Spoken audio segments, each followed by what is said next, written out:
Hello everyone and welcome back to the Blaise XPerience once again. I am your host Derek and you are joining us for episode 65 today. And episode 65 is actually a Undead Trials 3 recap. Undead Trials 3 was the community event that we just had for State of Decay. It just ended this past week. On Monday it ended. And we did crown our winners. So we're going to talk about the winning team. We're going to talk about some of the losing teams, the event itself, and just kind of go over it and talk about the experience with it. So should be a fun episode, but before we get into that, I will just mention briefly some news at the top of the podcast. So the next episode we're going to do, we're actually going to have a Wednesday episode next week. Right now it's planned to be the second episode in our Dead by Daylight series, so if that works out schedule-wise, I'll have ACC back on the podcast. We'll talk about some Dead by Daylight again, and that should be a fun episode. If it doesn't work out schedule-wise, then I have something planned for a backup, so we will have an episode Wednesday either way. And then, obviously, next Saturday, we always have an episode on Saturday, so there'll be a State of Decay episode on Saturday. The next stream is going to be on Tuesday for a little bit of an exhibition that I'm doing. It's basically kind of like an after party for Undead Trials 3. So this is something that I'm inviting, anyone in the community to join into. And basically what this is going to be is just a shortened version of Undead Trials 3 where any team that competed or even teams that didn't compete, if you wanted to jump in, let us know you're streaming and trying it, then let us know and you can have some fun with it too. But basically the idea of this is you get, 2 hours and 15 minutes, which is enough time for 3-day breaks. You just try and do the hardest challenges that are available in Undead Trials and see if you can do them. And we're going to try and do them as a community. It's not really meant to have a winner, because that's kind of what Undead Trials is for. It's just meant to, see, okay, these 4 challenges, as a community, can we beat these challenges and see if anyone can top them? So basically the ones that you're allowed to do are melee only, who's sitting out without being a modifier, so just who's sitting out normally, Cleo will provide, and then the last one is guns hot, but you have to try and do it outside the walls instead of inside the walls. So those are the 4 challenges that I think are the hardest ones besides CQC, which is basically impossible. But those are the 4 that we're going to try and attempt. So my team, I do have one person from my team on the podcast. I'll announce in a little bit. But my team will be going on Tuesday. I think we're going to be going in the afternoon. So if you want to join in this and just have some fun, try and do these challenges, then let us know. Just let us know what time you're going to stream it, and we will try and tweet that out for you and, go watch your stream. So should be a fun day of, just community trying to do these challenges. And basically the goal is by the end of Tuesday that someone in the community beat all 4 of these challenges. Not one team beat all 4 by themselves, just each of these challenges was beaten by some team. So say, K Sizzle's team beat one challenge, my team beat another. The goal is for the community as a whole to try and beat all 4 of these challenges by the end of the day. So we'll see if we can pull that off. But that's going to be what that is. It's going to be kind of a fun little exhibition. And if you want to join in that, just come to the Undead Trials Discord, which will be in the show notes, and let us know. But without further ado, that's all the news we have for today. So we are going to get into our recap. So in order to do that, we have to introduce our guests. So we do have a first-time guest on the podcast. This person was my teammate in Undead Trials 3, and they were definitely a great part of our team. We did a lot of training together, and we had a lot of fun. Please welcome to the podcast, Coconut Kid 123. Hello, everyone. Glad to be here. I'm glad you joined in. You're also a fellow leader with me on the Discord, so I appreciate you being here. Yeah, anytime. We'll talk about some Undead Trials 3 and, how bad our team actually did. Oh, no, I'm fully ready to be talking about Undead Trials 3 and all that training that we put in. And I especially appreciate you being here, because you joined us last minute. We had a sort of cancellation, so I appreciate you just jumping in last minute like that, so thank you. Yeah, anytime, man. Don't worry about it. But we have some other guests with us here, too.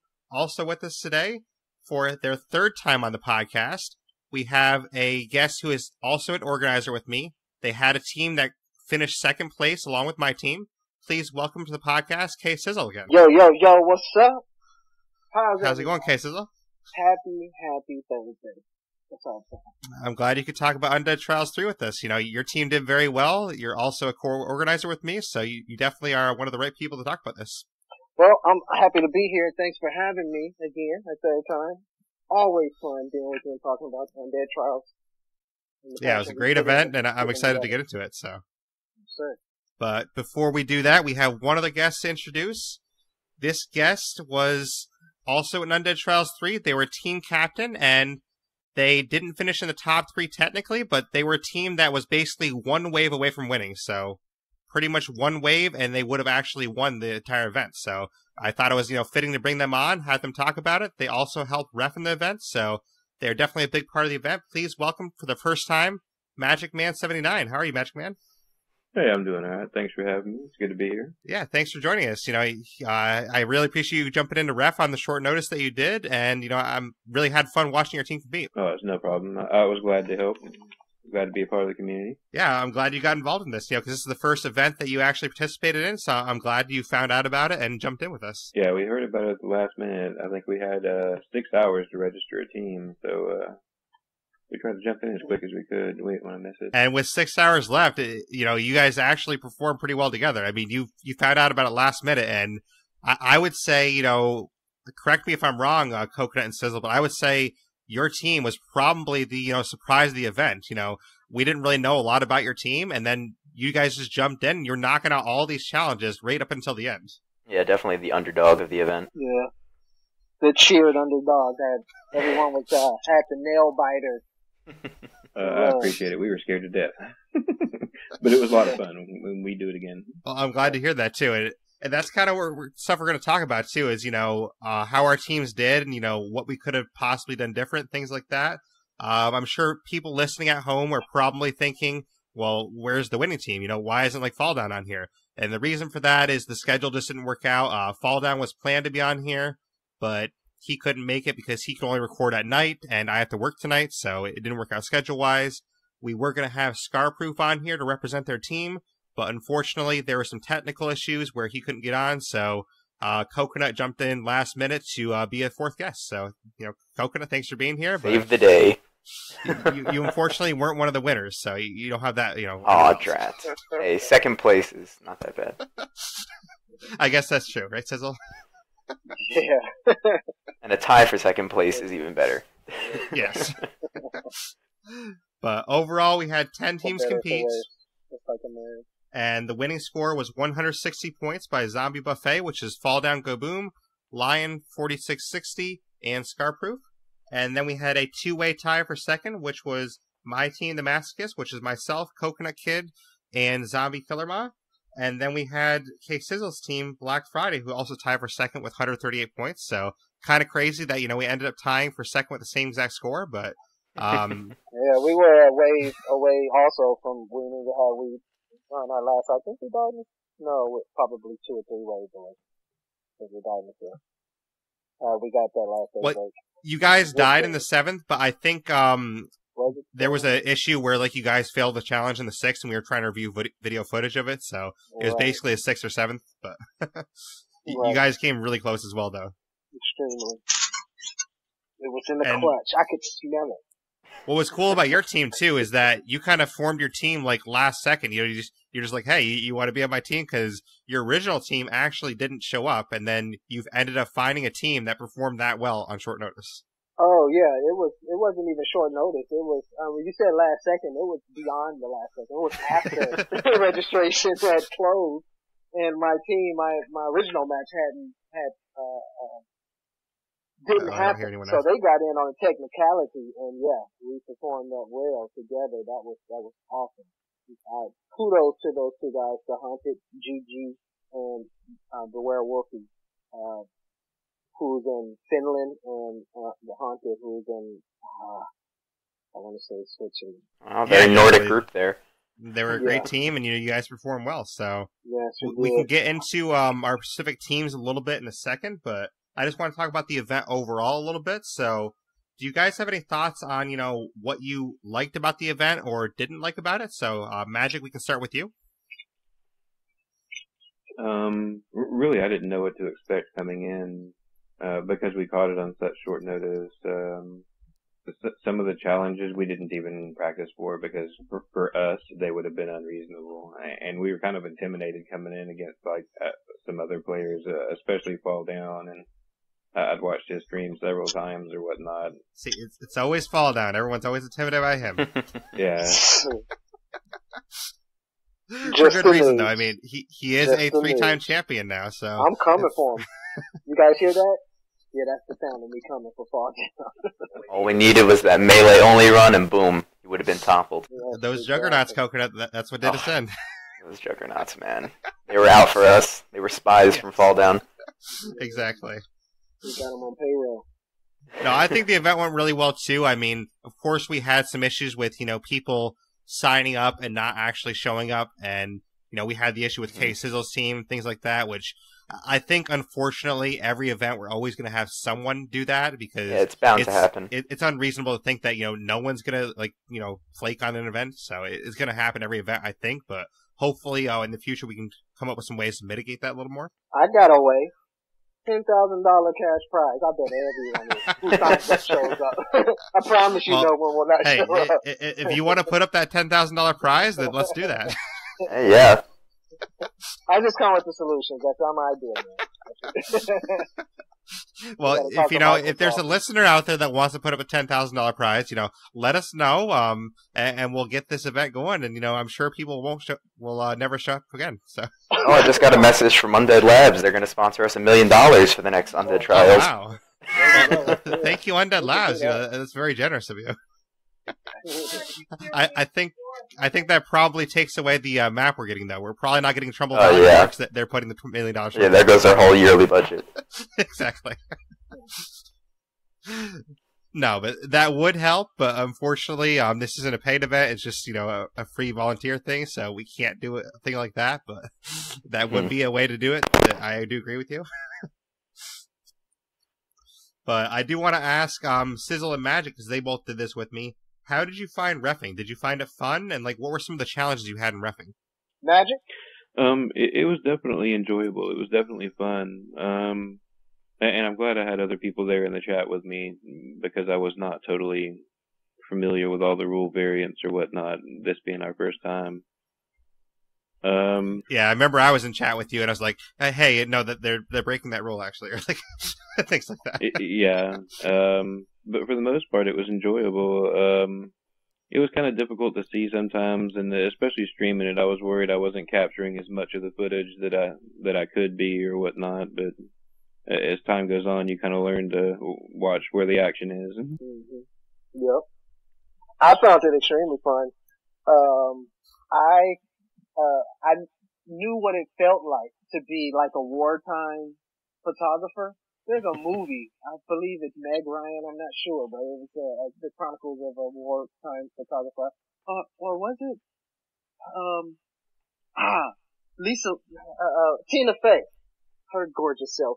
Tina Fey, I think it was her. It's a comedy where she was getting into the action and they couldn't keep her off the battlefield. I felt that way, and I was like, oh man, I just want to jump in there and get right up next to the juggernaut that they're beating on. But of course, I couldn't get that close. That was some of the challenges or the dislikes that I couldn't get close enough.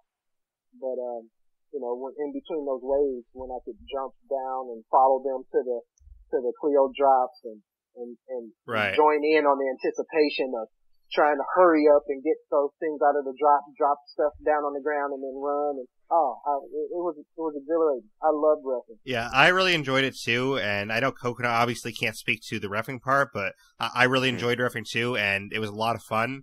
I would say, some of the challenges for me were more on the end of when glitches or bugs happen. I didn't really know, where I should step in, and I had to think for a second. And I was like, well, is this a situation I should step in and help for a second because they had a bug, or should I not help? And that was kind of the challenging thing to think about that on the spot, because it's really tough sometimes to make those spot decisions. Okay, I should do this right now, because I remember, I think it was when I was reffing for Team Gucci Gang, there was some kind of issue that happened, and I think they had people DC, they had one person down, and someone was saying in chat that I should, jump in to help attack zombies for a second until they got that player back, which I thought about. I'm like, yeah, maybe that's true. It's hard to think in the moment, well, should I jump in to help until that player gets back? Should I not help? So that's kind of what the challenge was for me, because when you have disconnects, when you have bugs, things like that, it's hard. I mean, we did have some rules in place. There was a feral glitch that the tech takes damage when the feral doesn't even attack him. And we had rules in place that the ref would heal the tech. Yeah. Damage. The phantom swipe. Everyone knows about the phantom damage if they play Daybreak after November. Yeah, after the 6.0 patch, I believe it was. Yeah, it was definitely an interesting bug. But Undead Labs does know about that bug, and they are working to correct it. So that is good news, at least. Yeah. I had some glitches. We dealt with glitches in my match too, which I'll keep the emotions down about because of us coming so close to victory. I mean, one of my characters twice, her jump wouldn't work or something. She couldn't get back across the wall. And then, another time she actually fell into the floor. Her I remember that. Marker was there, but she wasn't. And, Magic Man, our ref was like, I know, I see it right now. And we were like, well, what are we gonna do? So, us as organizers, we had some contingencies in place for some things that we know, but of course, if you play State of Decay, game is perfect. We couldn't have contingencies for everything that would happen. Yeah, and that's the thing, like, kind of like you said, Casey, I mean, we had contingencies for some issues, but there were some issues that we couldn't account for that were like, we had to think on the spot, how do we handle that issue? So that was kind of the hard part about reffing, but I think overall it went over pretty well. I mean, I ref for Team Gucci Gang, I ref for Zombie Buffet, the champions, and then KC ref for Team Mac Talon, and then Magic Man ref for KC's team, Black Friday. So between the three of us, we ref for 4 out of the 10 games, so we had almost half covered there. So we definitely had some fun experiences reffing. Yes, I know I do. I definitely think it's crucial for the whole reffing process to have like the chat involved as well, because like for example, there was that time they were watching, I believe it was Mac Talon when KC was reffing, and I believe it was Dart and I that heard a 762 go off, and Casey didn't catch it right away. Yep.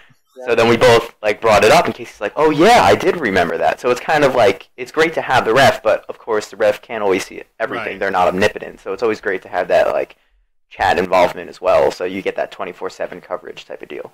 No, I definitely agree with you, and that's why as an organizer, I tried to be in the chat of as many matches as I could, and I ended up seeing at least half of every match. So I felt fairly accomplished that like I was there for most of the time. And that's kind of why I tried to be there most of the time as an extra set of eyes, because kind of as you're saying, like, the ref is going to do the best they can, but I'm sure, Magic and KC can attest to as well. Like, as the ref, it's hard to see every single thing at all times. Like, you need the chat's help to help you out a little bit. Oh, I'd agree. Almost like on a baseball field or whatnot, you'd have secondary refs or whatnot for the different bases. I liked having them in the extra refs in the chat, just because in every one of those matches, almost something odd, unique did happen. In Casey's match, somebody fell through the floor. In another match, somebody ended up in the bus. A juggernaut ended up in the Waffle House. There's always going to be something. In our match, we had 2 jugs unspawned from a rock, so like there was crazy things all over the place. Yeah, and then we DC'd at like round 3 or whatever, and then we had to stop the clock and all that fun stuff. Yeah, and we were the first team that went too, so it was probably good that happened to us first, because it kind of set the precedent for other teams that like, okay, if you DC in the middle, we'll just wipe that whole run, then you get to start again. Because I remember the worst issues connection wise were in the Monday game I did, Team Gucci Gang. They had so many like connection issues and DCs that they ended up adding a full hour to their time just because they had like all these issues. So it ended up going so long that like the team captain had to like go at one point, and I'm like, well, this is all I can do for you. I don't know. So it ended up that like only one of the original players, Beats and Buttons, they're the only one that stayed for like the full run, because Peachy had to go and she was replaced by Tall Guy, and then Big Red had to go at one point. So like, but they weren't like close to winning at that point anyway, so it didn't really make a huge factor. But it does kind of suck that these issues happen, because the only thing you can really do to avoid these issues is all you can do is add more time on at the end. But if they have a strict deadline, it's kind of tough there. So also, there's so many features that could be implemented. Oh, go ahead. Also, especially if it's a long run, I know this personally with us and with other teams. Once you start crossing that multi-hour mark, I mean, part of your brain gets desensitized, and it's definitely a difficult run. No, I think we were alluding to there's the mental errors, and mental errors definitely can happen. I mean, one happened to me. I know in K-Sizzle's game, a couple of mental errors happened, so we'll definitely get into those with the specific teams, because we can talk about those, fun or not so fun stories. Yeah, just one, Blaise. Just one mental error. It was a pretty bad one, though. I won't live that down for a while. Yeah, no, I won't let you. Thanks, I appreciate it. That's what I'm here for. But yeah, I think overall the reffing went well and things. It was definitely nice to have people in chat. So, anyone out there that's listening to this later, it definitely helps to have you guys in chat. So we really appreciate you being in chat to help us out, because I remember there were some games that Scarproof was in chat with me, and I was in chat as well, but I went to get a drink, or I went to the bathroom real quick. I came back and Scarproof was letting me know, hey, this happened. I'm like, oh, okay. Let's look at the tape. So it's nice to have that happen, because even though I was in chat for some of these matches, you can't be there every single second. So I go get a drink or something, and then something would happen, be like, oh, geez, I missed the one thing that happened. Yeah, I think we do very well that each event, at one, if not two organizers are in the audience. We're a part of each match that happens, either reffing or within the chat. I think we've done very well at that. Bravo to us. Yeah, definitely. I think we did a great job with that. The two matches I probably saw the least of were the one match that I was working for, and then there was one match that unfortunately Beats and Buttons was a ref for, and that just had some really bad connection internet issues, which wasn't his fault, obviously, but it was, hard to watch that one, but I tried to stick around as much as I could, so. Yeah. Same here. But it was fun, though, so, thanks to our other refs, the refs that aren't here, Fall Down did some reffing, Morris did some reffing, he reffed our match, Mr. Dart's Broadcast, our co-organizer, thank you for reffing and organizing with us, awesome job always. Andy T. Pims, he reffed a couple games, so thank you for that. And Beats and Buttons as well, that we just mentioned. So those were our other refs that aren't here with us today, but thank you to you refs as well. Yes, thank you. Wouldn't be anywhere without you guys. Absolutely. But we can kind of get into some of our specific teams a little bit now, too, because I know Coconut can't be here for the full podcast, so I think I have about 20 minutes left. So yeah, roughly, give or take. So I guess probably what we can do is we can start with our team, just so we have our team covered before you have to go. Mm-hmm. So what we plan to do is we did plan to talk about Zombie Buffet with Scarproof on here. Obviously, he's not on here anymore. Mm-hmm. We will still talk about them because they were the champions, so we will still talk about them afterwards. But we can probably start with our team just to make sure that that's covered. So yeah, sure. Basically, our team was the Masochists, and we went first. So we can kind of talk about, what we might have done right, what we might have been able to do better, and things like that. So before Coconut and I speak up, Sizzle or Magic, do you have anything to say about our team and, what we could have done better or what we actually did well? About your team? Yes. No, we don't have nothing to say about your team. No. You better not. No, yeah, I didn't see that match. You didn't see that match? Okay. No, I didn't. I was in there for the first couple of minutes when you guys kick-started because I was your test ref that right. Ushered you guys into your actual match, but I didn't stick around for the entire run that I left before the first day break. You saw the first time we died during that last wave of melee. Yeah. Yeah, I think that's right when I had to duck out when you guys didn't make your first run.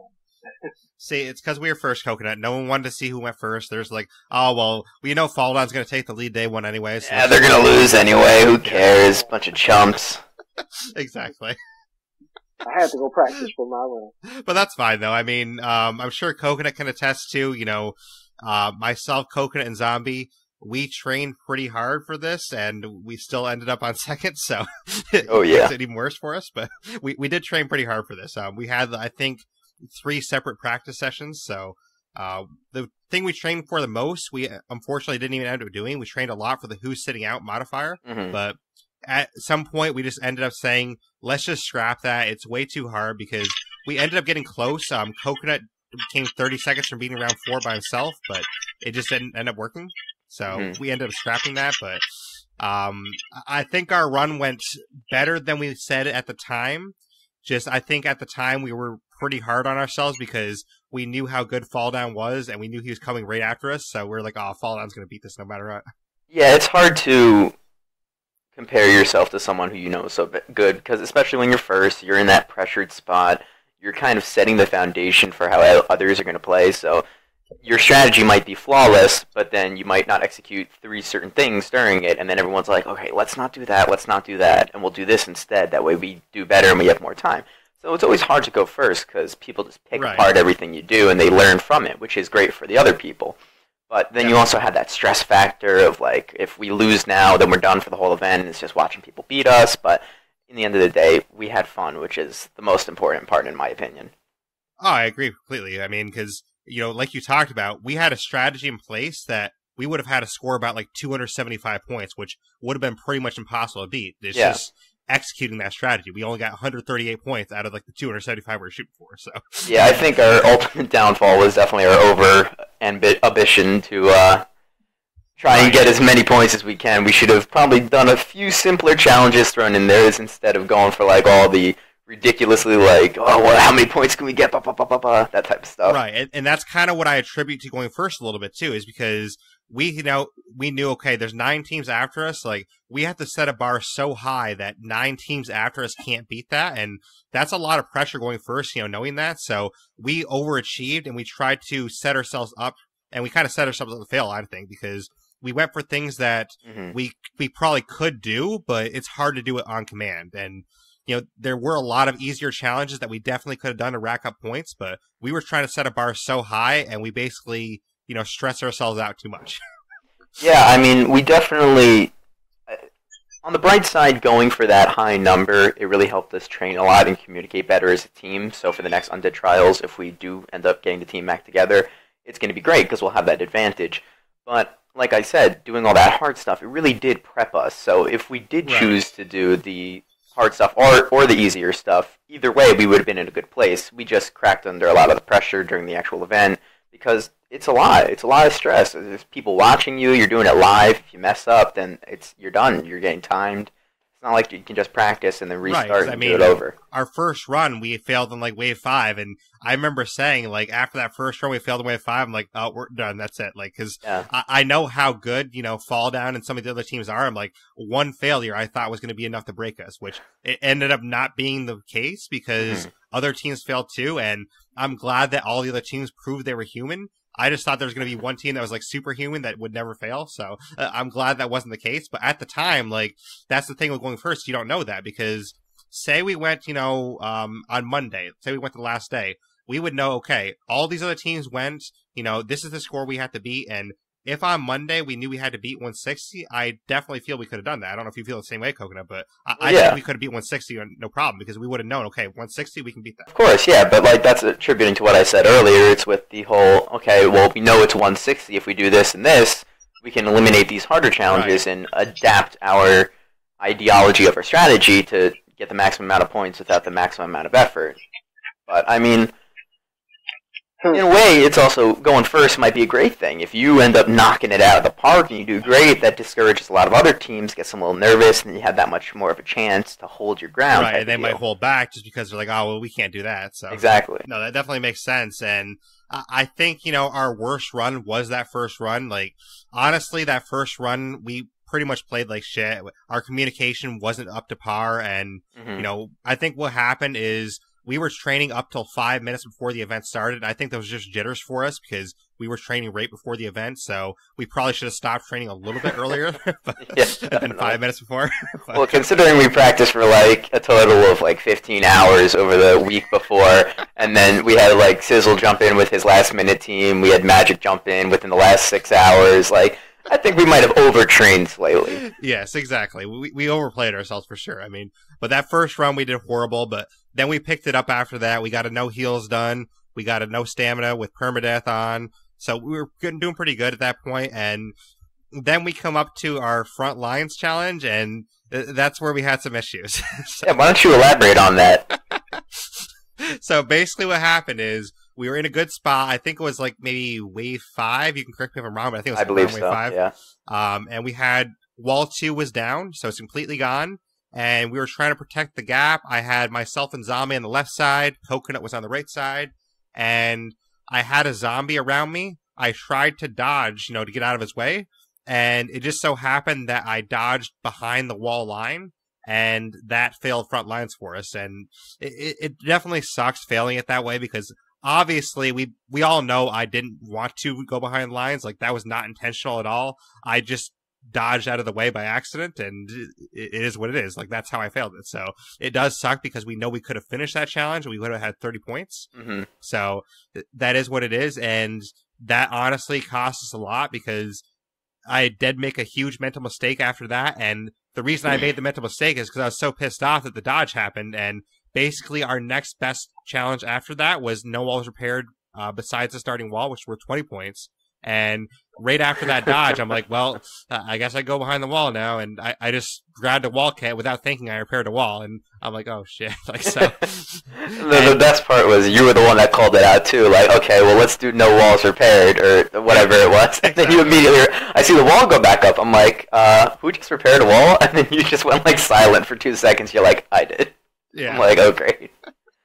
It was great. And that's what sucks about that. It's like, those mental mistakes can happen, and you're in such a pressure cooker that, like, having that dodge happen when it was like, I don't know if it was a bug or a glitch or like whatever it wasn't supposed to happen, and it wasn't meant to happen. And I was so angry about that dodge happening that I made the mental error of repairing the wall, because I wasn't thinking. I still was thinking about the dodge. I'm like, oh, the dodge, we could have had it. We would have had it. And then all of a sudden, I'm repairing this wall. I'm like, wait, I repaired the wall. Damn it. Yeah, but I mean, that's to be expected. And I know, like, for people that don't know on the podcast, our team, we were joking around a lot. We, like, shot the shit a lot with each other. We were palling around. But in all honesty, you make mistakes. Everyone's human. I'm not actually angry. No one's actually angry that happened. It's just a matter of, okay, well, we'll just move on. I'm angry at myself, but there's no need to be. Trust me. Don't worry about it. I thought I made that type of mistake because I believe that type of mistake was made on Undead Trials 1, but there was one of our particular runs I thought I made that type of mistake, and I didn't. But I remember the feeling that flushed over my body. I still remember it. It was like, oh my God, I screwed up our run. We were doing so well, and then it was like, oh wait, no, we're not doing that thing. Oh. And it was a physical stress lifted off when I remembered, oh, we're not doing that. I don't have that restriction. I didn't break it. Okay, great.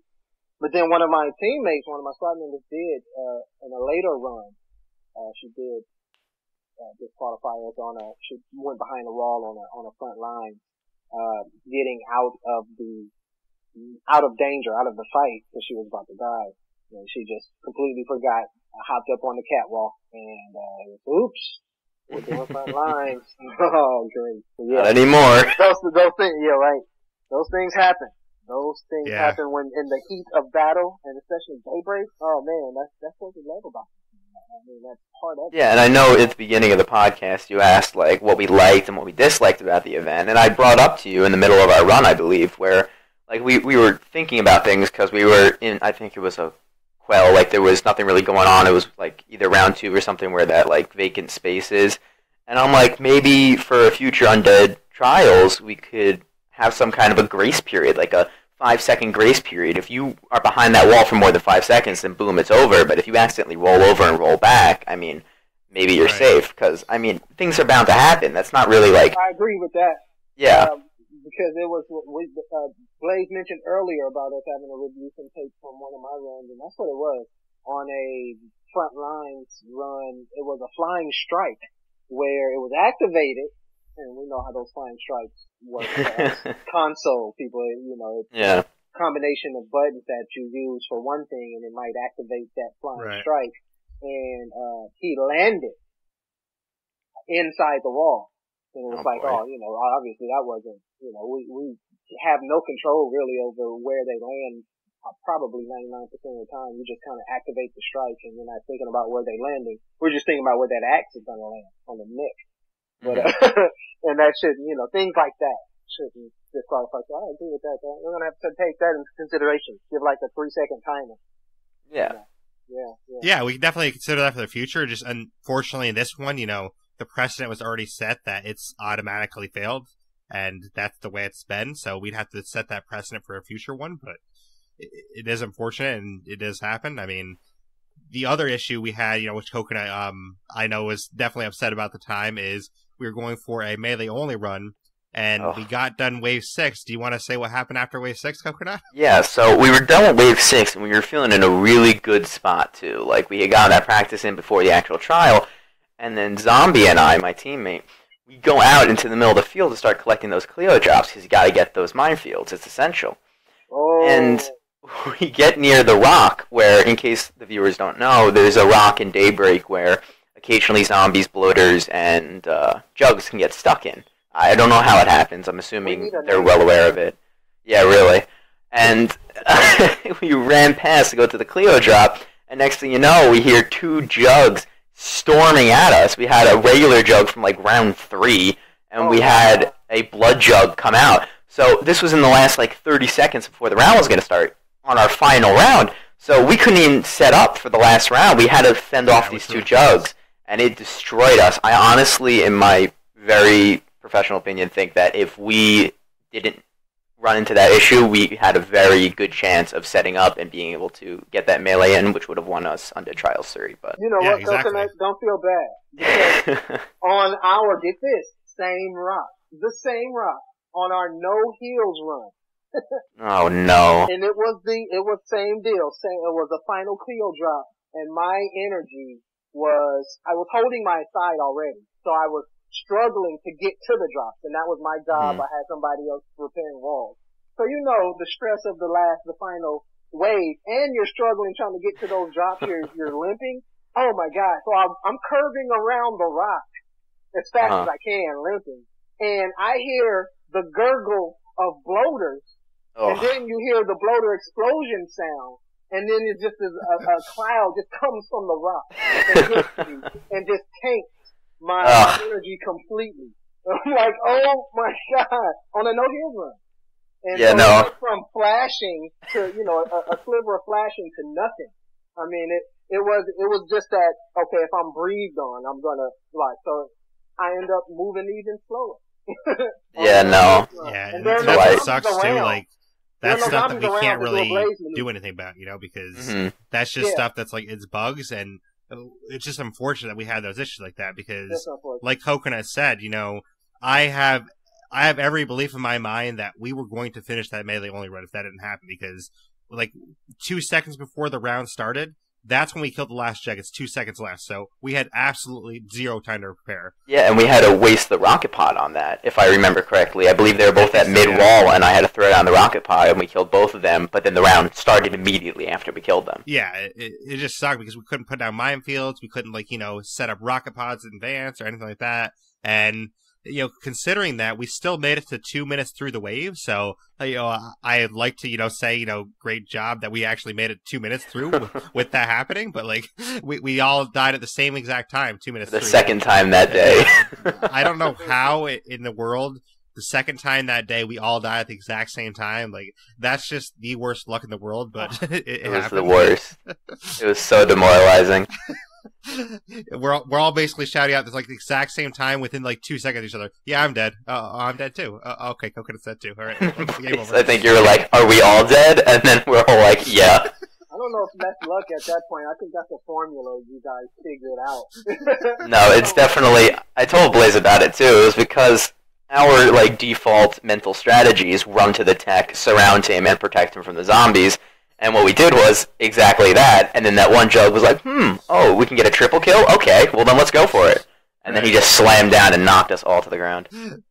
Yeah, definitely. So, it definitely was unfortunate, but it is what it is. I mean, it's nothing that we can, do to prevent against that, but it just sucks, because we would have had an extra 57 points there, and we only lost by 22 points, so that really sucks, with that having to be the difference. I mean, we had that dodge behind the wall that canceled front lines, my mental mistake. And then the other thing we had is we were doing a no walls repair period run, and we were going to finish that too. We were probably in wave 4 or 5, but then we realized that Mr. Dart and Sizzle did the math for us, and we were going to be 3 minutes over from finishing the daybreak. So literally 3 more minutes, and we would have had that daybreak as well. So our run was just riddled with all these little errors or little bugs. It's oh man, it just killed us at the time, because we're we know we can do this, but we just had all these issues compiled at the same time. Yeah. So just 3 minutes, Coconut. That's going to be our thing, And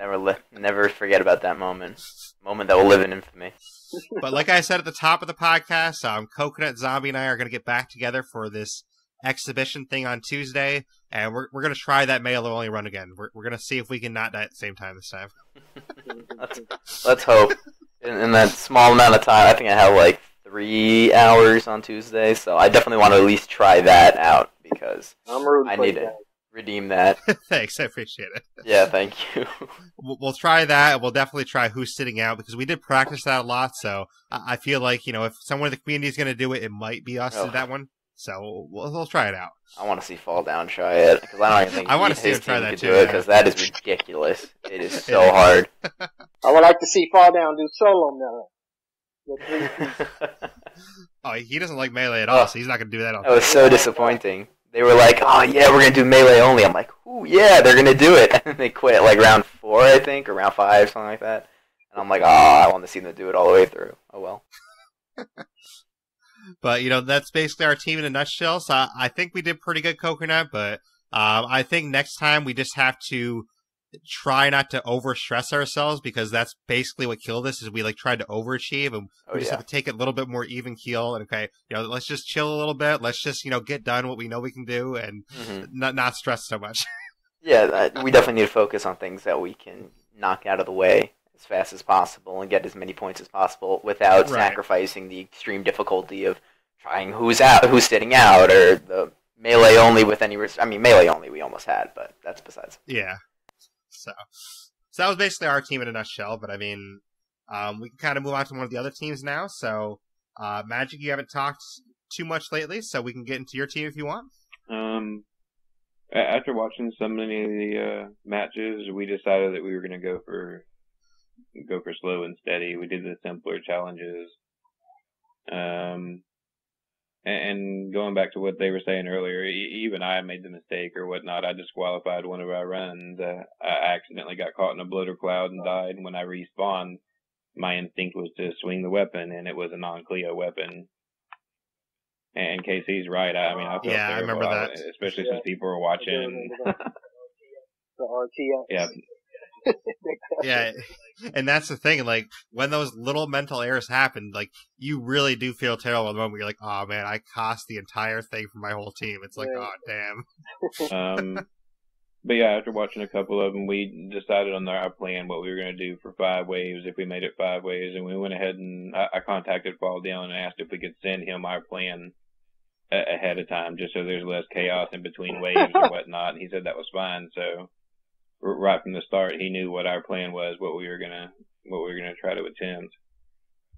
And he was an excellent referee. Our understanding of the rules was not perfect. If he hadn't explained some of those things, then we might not have done as well, or we definitely would not have done as well as we did. Yeah, because the thing that I was in chat for that match that you guys had, and you guys did awesome. You made it through 4 daybreaks, no problem. You guys never failed once. And the issue I was having in chat, I was saying in chat, well, why are these guys not going for the win? They can go for the win right now if they go for a high point challenge, and Fall Down had to explain that to you guys. So did you guys not think about the points for the challenges? Because that's what I was kind of curious about with your team is I think in run 4 you could have went for a higher point challenge in round 4, and then it would have made your round 5 easier. But obviously at that point we couldn't say anything, but round 5 we could say something, because it's basically you either go for the win or you don't. Yeah. And I was hoping you guys were going to go for the win, because I didn't know if you guys didn't realize it or what, but I'm like, well, why don't they go for the win? They have a shot. We did not realize it. And even starting it out, we just did it. We were just in it for fun for the most part. We just wanted to place the best that we could, and we did something simple straight out the gate because we didn't want to fail that first match, especially after watching several other people fail their first match just from the nerves or whatever accidents or whatnot. Yep. We wanted to start. But no, we did not realize that until the end when he pointed it out. And at that point, we'd had fun. We were having fun. We figured we'd go ahead and give it a try just to see what happened. And I don't regret it at all. It was a fun run. It was a lot of fun. No, yeah, I definitely wouldn't regret it. You guys did awesome. I would definitely say you guys were the surprise of the event, because you cleared through your first 4 runs easily, and then you were going for no heals to win it. And you guys died halfway through wave 6. So you're basically a wave and a half away from winning the whole event. And if you guys completed that last wave and a half without any heals, you guys would be the champions right now. We would be talking about you as champions. So, like, you guys came that close. So, even though points-wise you didn't come in the top 3, I think your team was probably considered to be, like, the 4th best team because you guys were that close to winning. Yeah, it was definitely a lot of fun. And unfortunately, the no heals is one of the things that we thought was unreasonable. We didn't think we could do or whatnot, so we didn't actually practice it any. Yeah, you almost made it, though. I mean, even without any practice, you almost made it, yeah. Dejan and Bungie are definitely awesome friends. They're good players or whatnot. We actually met a lot of awesome people, Casey, Blaise, yourself, and yeah, there's definitely a lot of professional, awesome players in the community. Had you guys played together before? Oh, yeah, we play all the time. We actually played a different game together, and when State of Decay 2 came out, I conned them into buying it, and they enjoyed it, and we play often. Nice.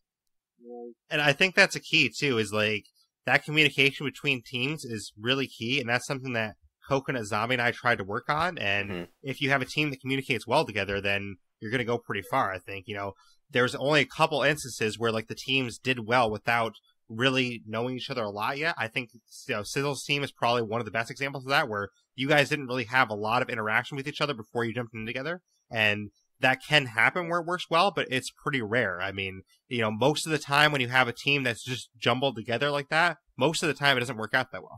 Yeah, I definitely noticed there was some panic communication between some of the teams. Yeah, I definitely noticed that too, and there were some teams that I was watching that, like, I could tell that, you know, they weren't communicating as well. I'm like, oh man, they should be telling me, like, oh, there's this wall about to go down. Like, they should be saying something. I can't tell them, but they should be saying it. Like, I'm like, oh man. That's definitely It's the whole pressure of the event, because, like, as someone who plays other games like Destiny 2, where there's raids and stuff, where it's, like, super teamwork focused, you get into those times where you're, like, getting to new ground, you're right about to beat whatever you're about to beat, and then everyone's, like, all so excited or so nervous that the communication just drops. It just becomes, like, a no man's land because everyone just doesn't want to mess up, so that definitely translates well into the Undead Trials atmosphere. Oh, I agree. That's definitely a valuable skill to harvest, not just for this game, for multiple games. Yeah, because I mean, I think with your team, Magic, you can correct me if I'm wrong, but what it seemed like from chat, and, you know, Fall Down was kind of talking in chat too, it seemed like what the only issue with your team is you guys just didn't have the confidence to win at the time, because it seemed like you guys could easily go for the win, but you just weren't sure about yourselves. And I hope, you know, if you came back next time, you guys would be like, all right, we're going to go for this. Our definite consensus was to be the turtle, the slow and steady, and just not embarrass ourselves.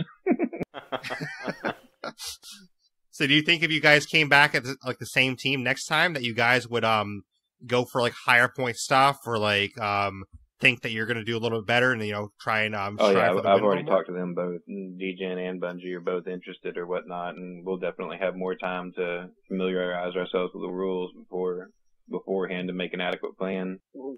Great. Now we have to worry about Magic and Fall Down. Fantastic.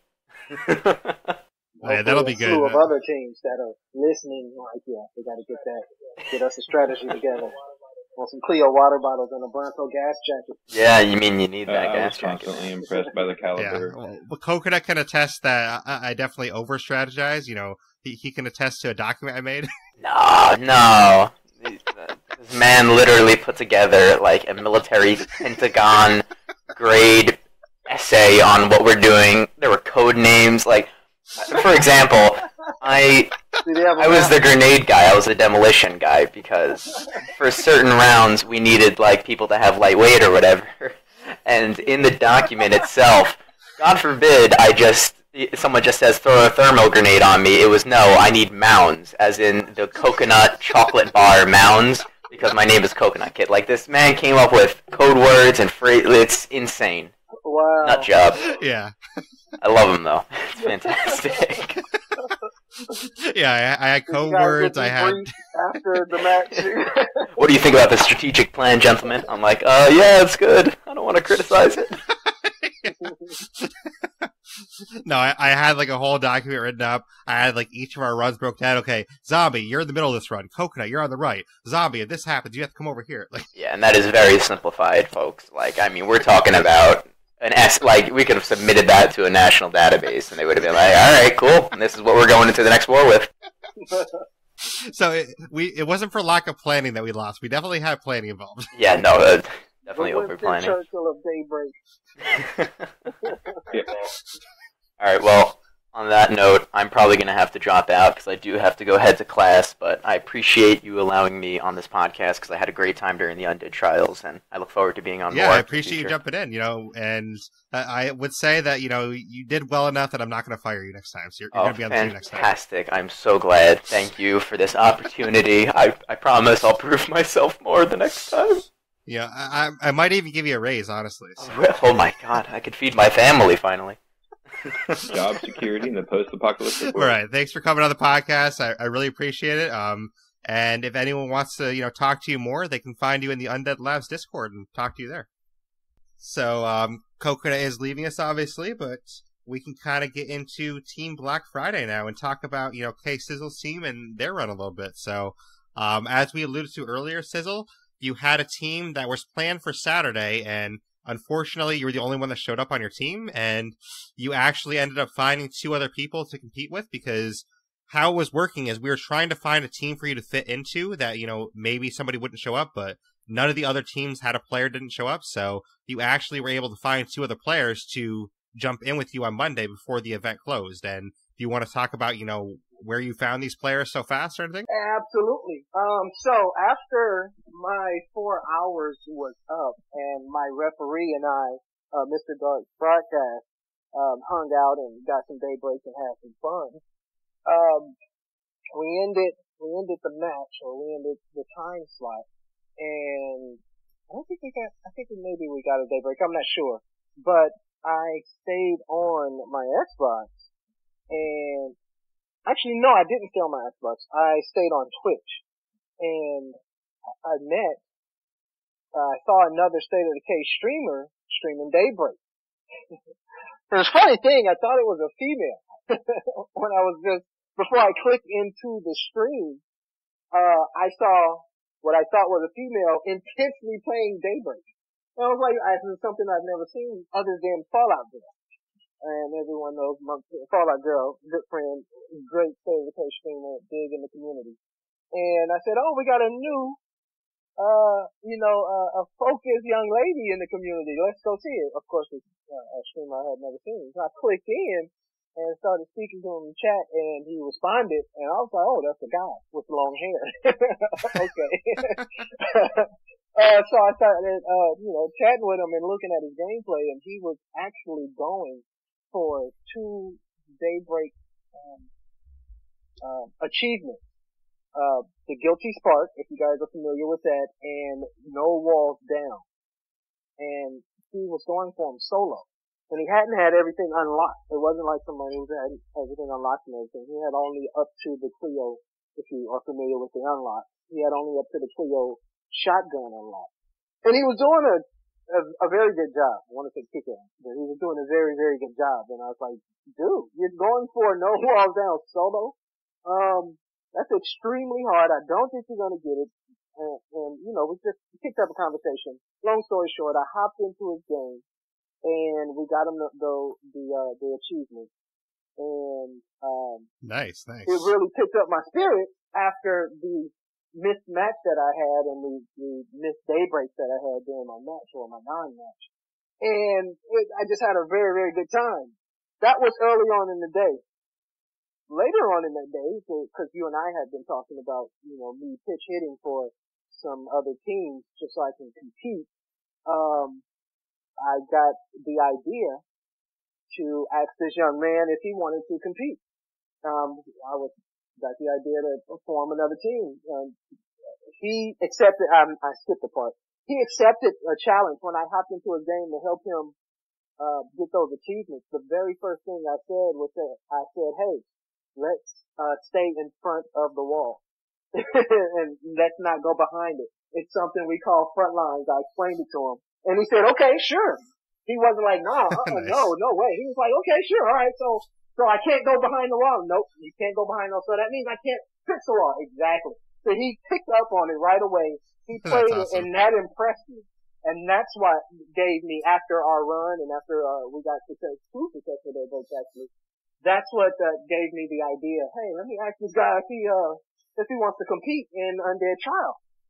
If he had the time. So I asked him if he had the time, And he said he did.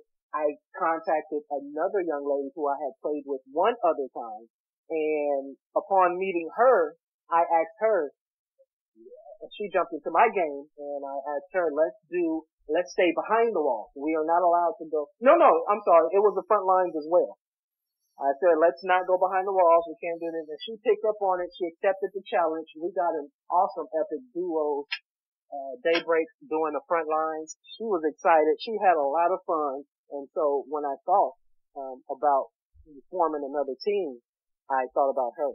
And it was just a coincidence that they both had the time, and that the slot was open, and it just came together. And so when it came together like that, it's funny that it worked out like that. I just knew we were going to get it, when it worked out. So I just knew it was going to be at least we were going to get it, or it was going to be an awesome show. And it turned out to be an awesome show. Yeah, it's cool that it worked out like that too, because, we all thought that if you actually found the team, then you were going to have a shot at winning. And I remember you guys started out so strong. You guys had a no heals to permadeath, then you had a no stamina run, and I forget who I was talking to, but I was talking to somebody in Whispers, and I'm like, yeah, this is a given. They have this. There's no chance in hell that they're not going to win this. And then it seemed like it just kind of fell apart after that. Do you want to talk about what happened after that? Because you guys had such a strong start, and then you guys didn't really get any points after that. Yeah, what happened was I like you, I had a strategy going in, to get the 160 points, because at that time the top score had been set, so I knew what I was shooting for, so I was able to put together a strategy that I just was absolutely sure that we could do with the talent that I had. And it was a shoe-in. And we got our first run at a no heals. Yeah, your first run you guys failed in wave 6, and then you tried it again, and you got it done for 72 points, which is a huge start. Correct. And then you guys did a no stamina after that for another 30, I believe. Correct. Exactly. And then what we wanted to do then, if we had time to get 3 more Daybreaks, was to do a gun pot. And we did go for that, and we failed. And so after that, we were going for another front line. And it turned out that something happened where when we looked at the time, we weren't going to have enough time. We were going to, in order to win, we needed a full Daybreak run. So we ended up cutting that run short, just so that we could use our last, I believe it was, about an hour, so that we could get a full Daybreak run in. And that Daybreak. Yeah, I remember before that too, though, you guys were going for front lines, and that's when one of the mental errors happened, because I remember it clearly, you guys were going for front lines, you were in wave 6 or 5 or 6, and you guys were pretty close to winning it. And then Wolfie shouted out, hey guys, I need to heal real quick. And you're like, okay, heal, go for it. And what you didn't realize is, I guess she left the heal behind the wall. So she jumped over the wall to grab the heal, and that failed the challenge for you guys. So that was one of those mental errors. It's man, and I think she knew it. Points for that. Yeah, it decreased your points, and it kind of knocked you guys back, because at the time it didn't seem like much, but it actually made a huge difference at the time, because what you guys were lacking on at the time was actual time. You guys didn't have a lot of time left, because I'm not sure if you were even aware to this day, how close you guys were on time. If you would have finished that Daybreak you were going for at the end, you would have made that Daybreak by 15 to 20 seconds. Not even a joking. 15 to 20 seconds. That's how close it was on time. I'd put a timer up, because I was the referee for that match, just because I didn't trust myself to pay attention to the time.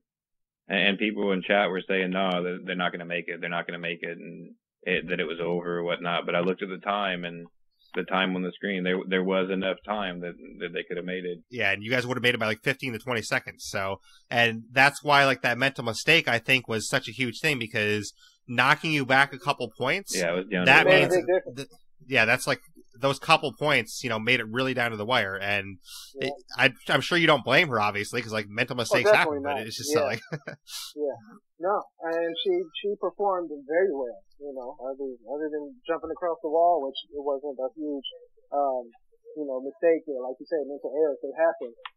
It was her who, the glitch happened to, where she fell through fell through the ground, as well as she lost the ability to jump 2 times in there. So it was, with all those factors added up to, it pulled away from our time and pulled away from our resources that we had. We ran out of ammo a couple of times, and they did a great job pulling together for Undead Trials, and I give those hats off to those two.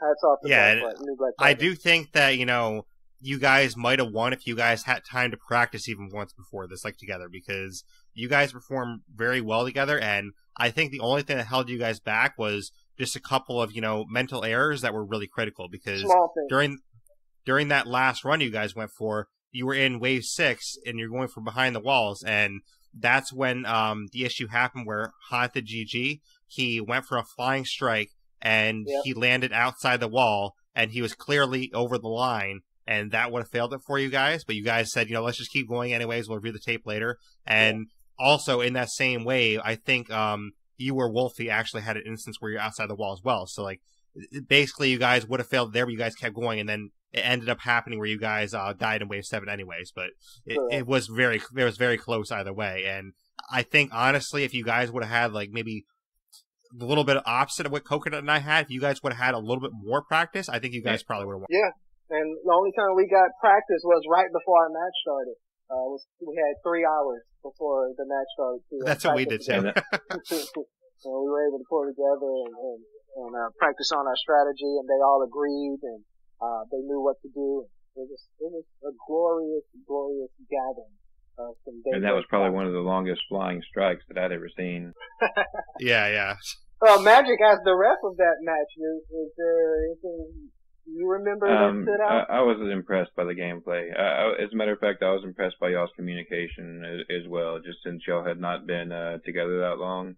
A couple of the other matches that I'd watched, especially when bad things started to happen and unexpected things like people falling through the floor or whatever, the communication just went to insane chatter, but y'all kept it cool and stayed on focus. I was extremely impressed. Yeah, I'm kind of curious too, Silva. Have you ever actually seen the clip of that flying strike? No, I haven't. I didn't. I don't know if you're able to see it in chat here, but I'll pop it in chat for you there. But I know you're on a phone, so it might kick you out of the session. So if you think it was going to kick you out of the session, then don't do it. Yeah, but you can watch it later, and it's when you see it, you're gonna be like, "Ah, man, that's so close." But so it was a flying strike, and basically what happened is Haunted GG, its middle wall's down, and he dies out, and he tries to strike a zombie that's on the ground, and he just lands outside the wall, and then he comes back afterwards. But it's shit, and then you repair the wall. So it's one of those things. It's basically the same thing that happened to me, pretty much, in my game where I wasn't trying to go behind the wall, but I accidentally dodged behind the wall. And it's well, that's it. There we go. Yeah. I know there was another time that I went to finish a jug. It wasn't during the Undead Trials, actually. But I went to finish a jug, and I was going up a front line. And the jug, of course, I mounted him when he was at the wall, and it dumped me. Y'all on came, the other side of the line. Yeah, y'all came close to that too. I remember someone jumped on one. I was so scared that y'all were going over. I couldn't believe that they got lucky and it turned around. Yeah.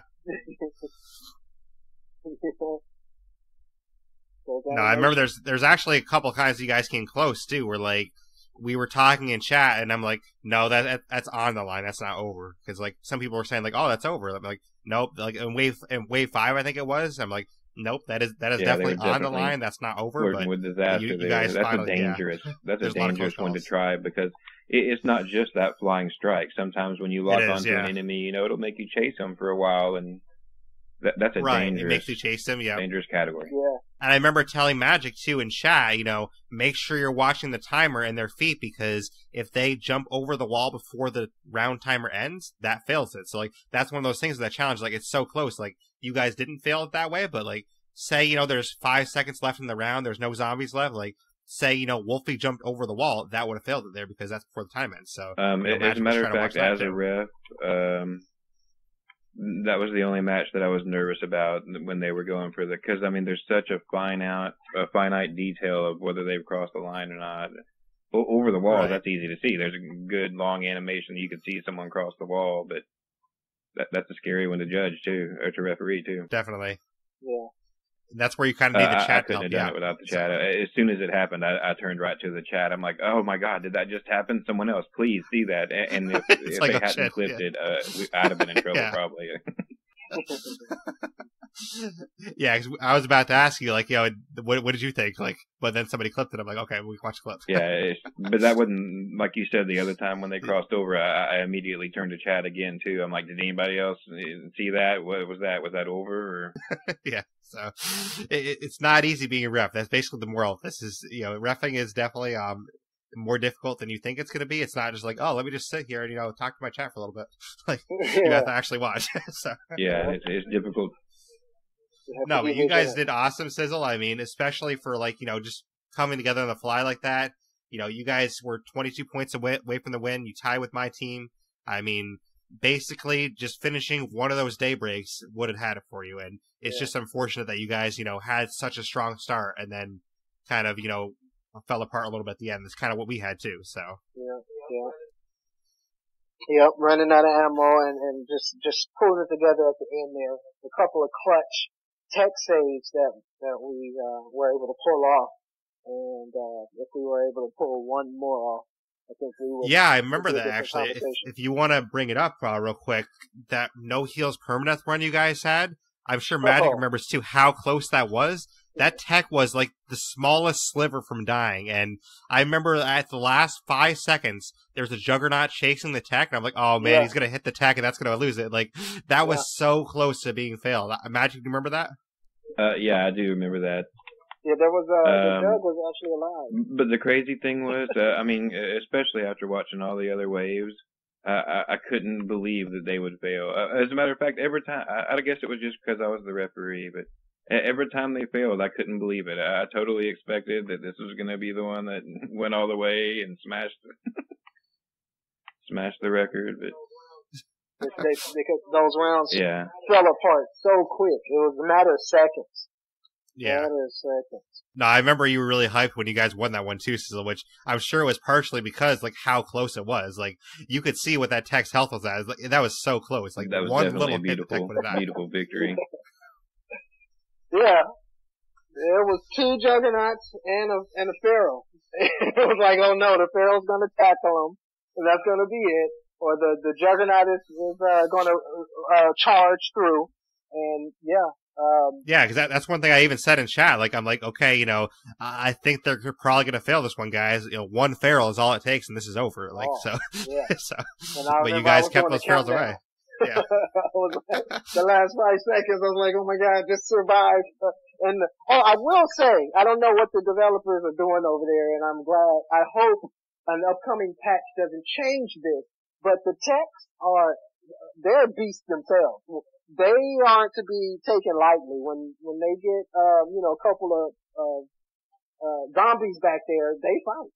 They will end a zombie, and, I'm glad No, definitely. The only thing I do hope they change with the text still is I hope they changed it to where if the tech's close to the computer, you could still heal him because, you have to wait till he's, actually sitting and typing at the computer to heal him, and I think it's a little bit unfair. Like, I think you should be able to heal him, like, when, if he's far away from the computer, you shouldn't be able to heal him. But if he's at least close to the computer, you shouldn't have to wait the extra 3 seconds for him to actually start typing. You should be able to heal him right away. Right.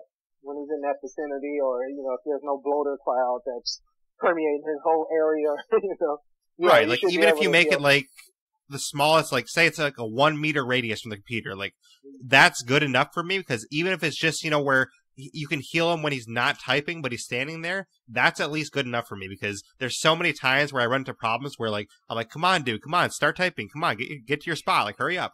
It's I can't do anything because I have to wait for this guy to get to the spot. In the corner. Yeah, and I'm like, what are you doing? That's been a long time glitch now, where he'll just bail off to the corner, stand there for a moment, and then come back. In between waves, what are you doing? The only other issue I have, I think will be hard for them to fix, is I know you guys probably hate this as well. When there's a bloater that explodes near him, he runs right into the gas. Why are you running right into the gas? Are you that brain dead? Come on, dude. Don't run to the gas. But I think that's probably a hard issue to fix on their end. That would probably be really hard to rewrite the whole AI about that. But it's just unfortunate, but it is what it is. Well, they could take the number of bloaters back down a notch. if you ask me, because that has been turned up way OP. I mean, it's got 4 or 5 at a time coming now. It seems like when you kill one, another one immediately. I don't know. I kind of enjoyed the bloaters. I was actually hoping for an upgrade, like a flaming gas bloater, to where the cloud would be on fire and poisonous. Oh yeah, I kind of like the difficulty too, because it definitely made, Undead Trials 3 a lot of fun with having that extra difficulty. So I do kind of like the bloaters like that. It does suck when one explodes by the tech, but the answer to that is just don't let them explode by the tech. Like it's your job to make sure they don't explode. Yeah, exactly. So like that's what I feel about that. I don't expect them to change that. It's just one thing that like as a competitor, it does annoy you at times, but it's definitely your job to keep them away from the tech. And if they explode by the tech, that's your fault. So. Yeah, we need that difficulty upgrade to come where we can have that slider. They never said it's going to be a slider, so I wouldn't say that yet, but we'll have to see what it is. So it's going to be. I'm hoping for a slider. They didn't say a slider. They just said some kind of difficulty update. No, so they didn't say a slider. I'm hoping for a slider. Right. That distinction. K-Sizzle was hoping for a slider. But we can kind of get into the last team we can talk about here. Of course, the champs, Zombie Buffet. Did you guys see their full match or any of their match? Did not. You did, Magic. Awesome. So, do you want to talk about what you thought of their match? I've watched Baldion a couple of times or whatnot. He's got that same level of excellent communication. I really couldn't believe that they lost their first match or whatnot. When they failed that first time, I was like, oh my god, what is going on here? I couldn't either. Yeah, I was repping that. I'm like, wow. I was so shocked when that first loss happened because I thought, going into it, like, this team is going to be invincible. They're never going to lose a single daybreak. And when they lost that first one, I'm like, wow, maybe they are human. I'm like, good, is this real? Like, that's what I thought, too. I watched the next one intently. I'm like, if they fail again, something's wrong. Yeah, like, it's not actually Fallout. It's a robot or something. No, but, I mean, they did an amazing job, though. Like, they failed that first one, and I think if Fall Down was here, from conversations I've had with him, he would probably say that even though they won, like, they're not happy with their performance either because they left a lot of points on the table and they know they could have had a higher score, so they could have put a lot more pressure on us all. It just so happens that their score held out, but I don't think they were happy with their score either. So, like, even though they won, they still could have done better. Market champions or whatnot, no matter what their score would be, they would never be happy with it, and they'd always believe they could do better. Right, because they ran into the same problem that I ran into with time. If I had 3 more minutes on our team, we would have had another daybreak and another, 30 points. And they had the same scenario where they were 5 minutes short of having a Guns Hot run done. So they would have had a 40 points higher score if they had 5 more minutes. And that's just how it breaks down with the time sometimes, because they had that run. They got some high-level runs done, but they also had the one run they failed, and the other run that they actually had a lot of issues on.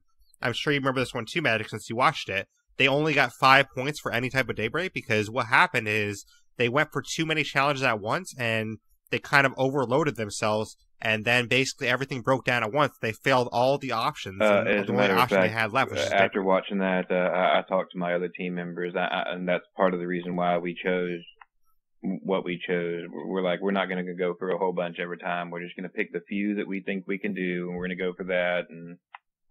And that was definitely, especially for a new player, that was helpful. Yeah, it almost worked for you guys too. So, but see, that's kind of like the disadvantage of, my team went first, Fall Down's team went third. Like, going on the first day like that, that's kind of the disadvantage is everybody else is watching and they're all going to learn from you. So I think it is a testament to Fall Down's team that they went on the first day and they still won. That is a huge totally thing that they went the first day and still held on. We did watch those first several matches intently, and we did learn and adapt our strategy based on their failures and successes. Yeah. So, I mean, K-Sizzle's team almost had the 160. Your team, Enigma, almost had the 160. There was other teams, Candylicious, ACC's team. They came 1 run away from winning. There's a lot of teams that could have had a shot at that 160, and even the teams that scored lower, they still technically had a shot, because there was teams that had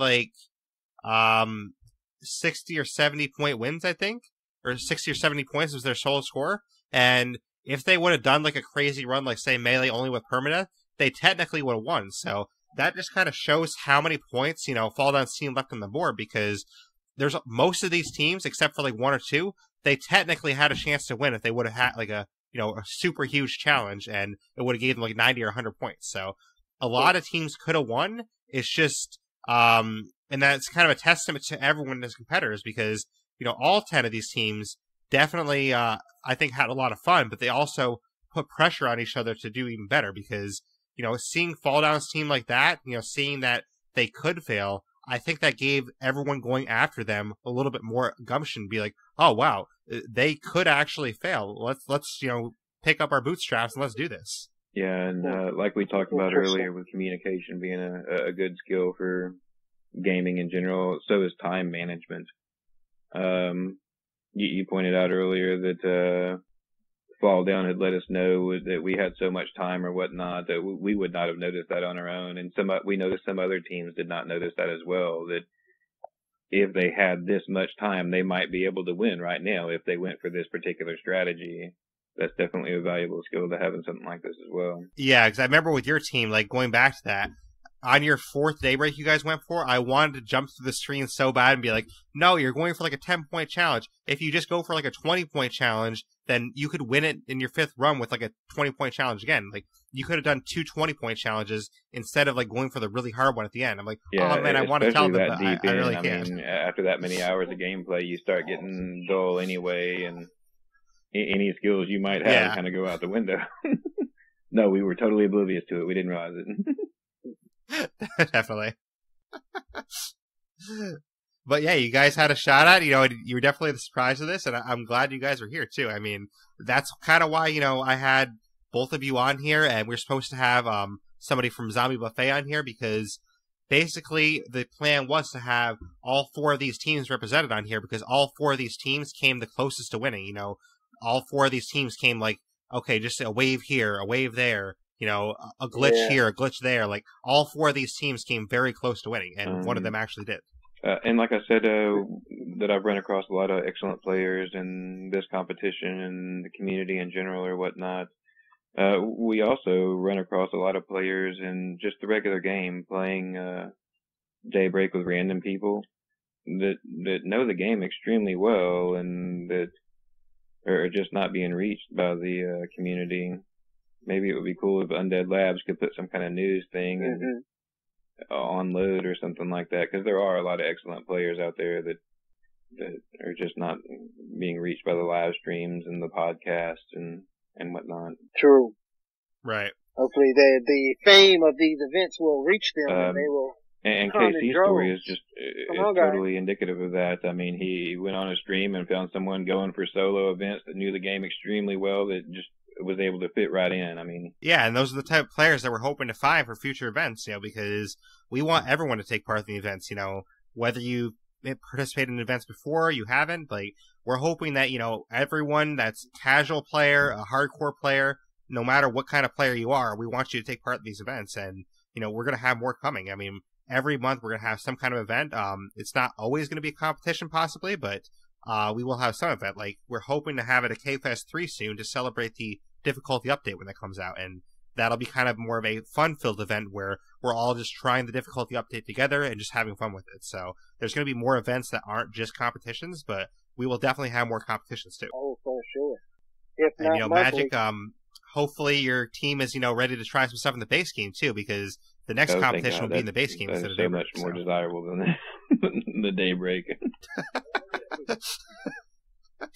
Yeah, we try to switch it. We try to switch it up between the two. So, we just did the base game one in December. That's why we switched to Daybreak this time. But the next one will be in the base game. So, I think that will invite a lot more people to try it out, and it should be a lot of fun. Yeah, Magic, you should go back and watch those VODs from Undead Trials 2.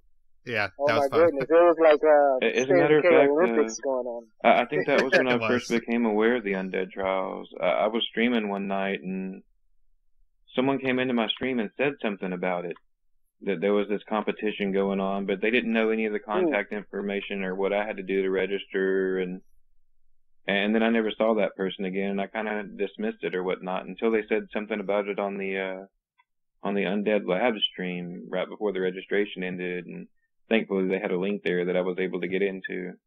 Nice. Yeah, I was like, you're probably like, oh, I remember that. Like, dang, I want to get involved in that. It was slightly intimidating, but the community is extremely welcoming. I mean, I have not met anybody that was negative, and everybody's been extremely helpful. And no, it's been a great experience. Yeah, glad you said that. No, I'm glad you're having such a great experience too, because that's what we're trying to provide here. You don't have to be a streamer either. I mean, all three of us stream, but you don't have to be a streamer to get involved in this. I mean, Magic's two teammates, they don't stream. Zombie, who is on my team, he only streams every, occasionally. Coconut doesn't stream. Sizzle, I don't know if your two teammates stream, but, there's a lot of teammates that were involved in this event that don't stream. You don't have to stream. Yeah, that goes to what I was saying earlier with the randoms that you find in Daybreak. I mean, a lot of them know the game well. They got a plan. They're able to succeed and pull these achievements off, and yeah, they're excellent people. Yeah, the only way you have to stream is to be a ref, because people have to see you reffing the game. So if you do want to be a ref, you do have to stream for that, but otherwise you don't have to stream. So you don't need to be a streamer nor a content creator, just a lover of the State of Decay and a survivor and an owner of the game. Definitely. That's it. As Team Zombie Buffet, they got it done. Hats off to you guys. I think pretty much their only errors, that Guns Hot run they were doing, they went for too much at once. They were trying to do Guns Hot outside the wall. They had too many backups at the same time, and they didn't want to fail their backups, and then basically they failed all their backups at the same time, and that's kind of what killed a lot of their run, I think, because that was a crucial run for them. They ended up only getting 5 points for it, so the 5 points is better than nothing, but it did end up setting the bar lower to where people could actually pass that bar. I would agree, but it was definitely an enjoyable match to watch. Absolutely. And, I've already heard from Fall Down. He will be back for Undead Trials 4. So if you're out there and you think, this Fall Down guy, I can beat him, no problem. Come show us. I mean, so far he's only lost one time ever. He only lost in the duos of Undead Trials 1. And other than that, he hasn't lost. So, come show us if you think you can beat him. I will say that it's not going to be as easy as you think. He definitely has proven that there is room to beat him, but you have to be on your A+ game when you want to beat him. Correct. Oh, he's going down. And it just may be the first night that takes him there. Well, not if I could do it first, so. He's got folks coming for him. Oh, I'll put in the. What about you, Matt? You come for him too? All right. There you go, Fall Down. When you listen to this afterwards, you got some challengers. We're ready. I'm sure you're going to get ready too, and it's going to be a lot of fun. So if you're out there and, you haven't participated before, definitely get involved. I mean, even if you don't think you can, win, it's all about fun anyways. Like, we're just, joking around. We're just trying to have a friendly competition. But even if you don't think you're, great at the game, just jump in and have some fun. It's still fun to compete, even if you don't do well. I mean, there were teams in Undead Trials 3 that didn't score as high, but they still had a blast, competing. So it's still fun either way. Yeah. But unless you guys have, anything else to mention, I think we pretty much covered, most of Undead Trials 3. I will give a shout out real quick to the other teams that were involved. We had my team, the Masochist. We had Team Mac Talon, which had Katie as their captain, and Andy T. Pims is on that team. Team Zombie Buffet obviously won. We had Team Candylicious. That was ACC's team. They did very well, had a shot at winning. We had the Gamescasters, Arky's team. We had a team that was just formed by matchmaking, the Horde Breakers. That was Mark for Death's team. We had Team Enigma, obviously Magic's team, that, came pretty close to winning. We had Team Gucci Gang, which was Big Red's team. They performed on Monday morning. They had quite a fun run. They talked about, some bread and some different strange things in there, but it was a fun run. We got into a conversation about what kind of bread people liked. I'm like, how is this happening in a tournament? But whatever. we'll talk about it though. We had Team Black Friday, of course, K-Sizzle's team that came close to winning. And then the last team we had was 3 guys and a zombie. That was the last team of the event.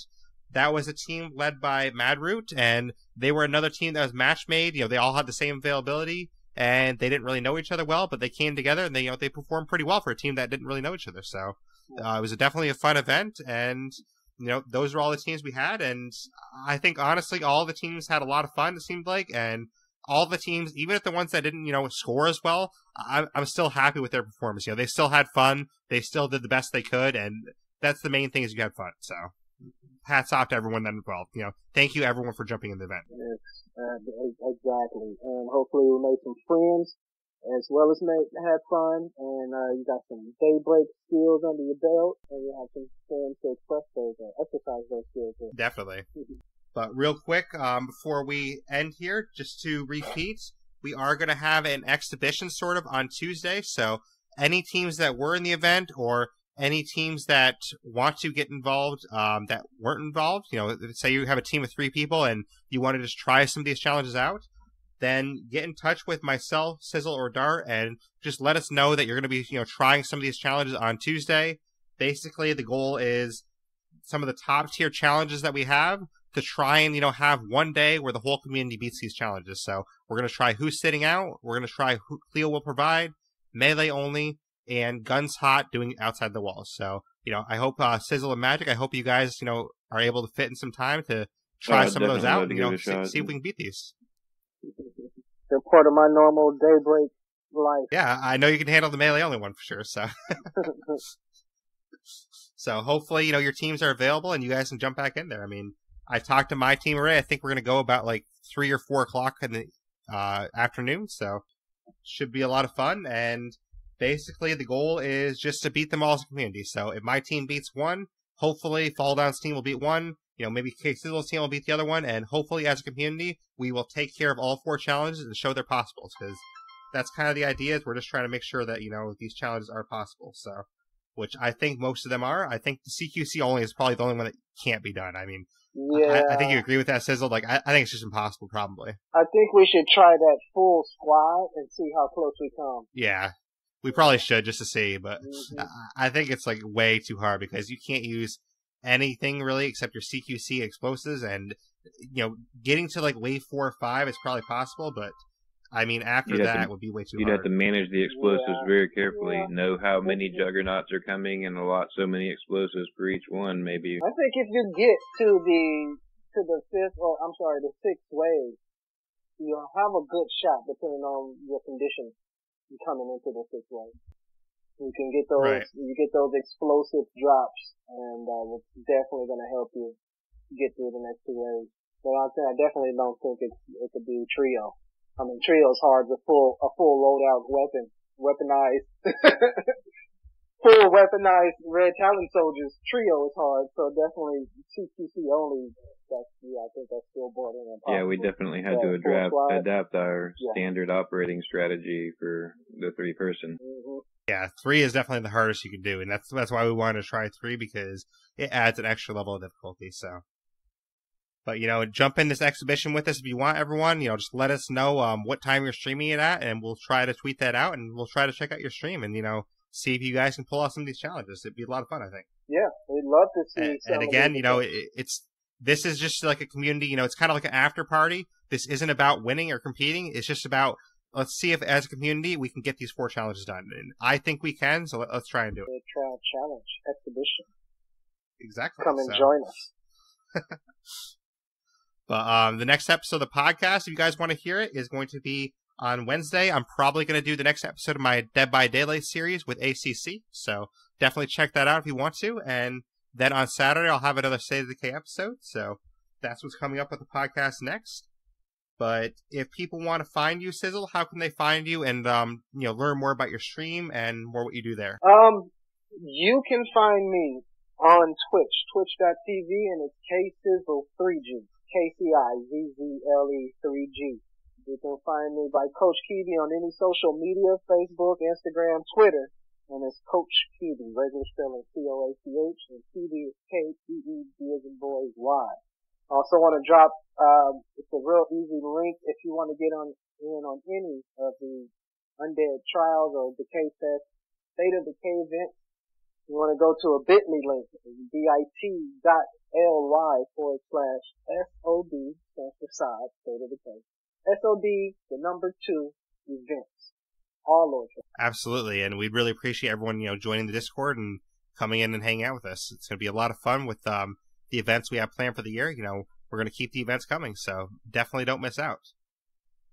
And Magic Man, how can people find you if they want to find your stream or on you on Xbox, Twitter or anything like Twitch, whatever, or YouTube? I am MagicMan79, but that's with a K instead of a C. MAGIK MAN79. Absolutely, and definitely check these guys out. You know, they do a great job streaming. Definitely worth a follow, and definitely worth checking out and, you know, giving them some views. So I hope, you know, everyone listening goes and checks them out. And you probably know, if you're a big listener to the podcast, but my information, if you're new here, you can find me on Twitter or Xbox at Blaise XPerience. That's capital B Laise, capital XPerience. If you want to send me an email, you can do that, theblaisexperience@gmail.com. And you can also find me on Discord or YouTube. Those links will be in the show notes. So definitely check out the show notes if you want to join my Discord, if you want to join the Undead Trials Discord, or you want to check out my YouTube. The podcast is on YouTube as well. It's also on Spotify. It's on Stitcher. It's on iTunes, Google Podcasts, Podbean, Blueberry, Radio Public. Basically anywhere you can find it except iHeartRadio. So if you're an iHeartRadio listener, unfortunately I don't have it on there yet. That's something I'm still trying to work on. They're just a little bit more difficult to get on there because they're more exclusive, I think. So hopefully I can get on there at some point, but that's the only spot I'm not on. So, you know, if you're listening anywhere else, you can find the podcast. So definitely check it out. And, you know, Magic Man and Sizzle, I appreciate you guys being here with me today. I appreciate Coconut as well, who had to go, but I appreciate him jumping in too. So thank you guys for being here. My pleasure. Thanks for having me. And, you know, hopefully we have you guys back on the podcast again in some capacity in the future, and it should be a lot of fun. So, you know, thank you to you guys one more time, and thank you as well to the listeners. I really appreciate you guys listening, and I really appreciate any feedback. So if you want to give me feedback, leave it on any of those platforms, and definitely think about leaving an iTunes review too if you can, because the iTunes reviews, they do help more people find the podcast. So, you know, whether you think it's a 5-star review, whether you think it's a 1-star review, definitely leave a review and just let me know what you think. But drop those stars. Thank you, everyone. Yeah, stars are always good. So. But thank you, everyone, for listening to The Blaise XPerience.